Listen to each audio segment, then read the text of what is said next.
আসসালামু আলাইকুম এভরিওয়ান। আশা করি আপনারা সকলেই ভালো আছেন আর আমিও ভালো আছি। কি ভাবছেন, সুন্দরী খাঁচায় বন্দি কেন? এখন আবার আম্মু টুনিকে খাঁচার ভিতরে রেখে দিল। আসলে সকালে মেন গেটটা খোলার সাথে সাথে টুনি সুন্দরী ছাদে চলে আসছে।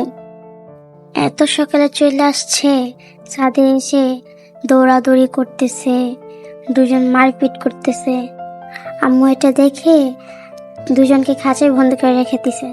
দেখেন টুনি কি করতেছে, বের হওয়ার জন্য খাঁচাটা একটু ভাঙা ছিল, এখান থেকে মুখ বের করে দিছে। তাকায় তাকায় দেখতেছে কিভাবে বের হওয়া যায়। এই হাত বের করছে, আমি যে হাতটা দিছি ও আবার আমার হাতের উপরে হাত রাখতেছে বের হওয়ার জন্য। মানে ও আর কি খাঁচাটা পুরোটা দেখতেছে যে কিভাবে বের হওয়া যায়, কোদিক দিয়ে বের হওয়া যায়। ও আবার একটু বন্দি হওয়া পছন্দ করে না, খোলামেলা পরিবেশ ওদের পছন্দ। তাই জন্য তো দরজা খোলার সাথে সাথে ছাদে দৌড়তে চলে আসে। ছাদ বড়, খেলতে পারে, দৌড়াইতে পারে, ব্যথা পাওয়া যায় না, কোথাও বাড়ি খায় না, এই জন্য।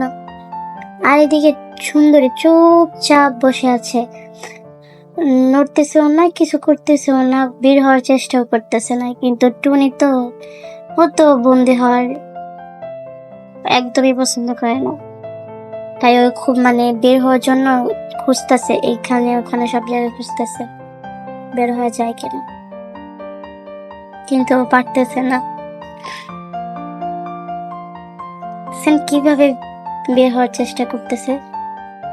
আর আজকের ওয়েদারটা, আজকে দিনটা এত ঠান্ডা, এত কুয়াশা, কি বলবো।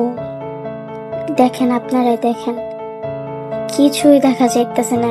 পাশে বিল্ডিং তাই দেখা যাইতেছে, কিন্তু দূরে দূরে কোনো কিছুই দেখা যাচ্ছে, পুরাটাই কুয়াশা, সব ঢেকে গেছে, রাস্তাঘাট কিছুই দেখা যাইতেছে না, এত কুয়াশা পড়ছে। আর আমার কুয়াশা ঠান্ডায় অনেক ভালো লাগে।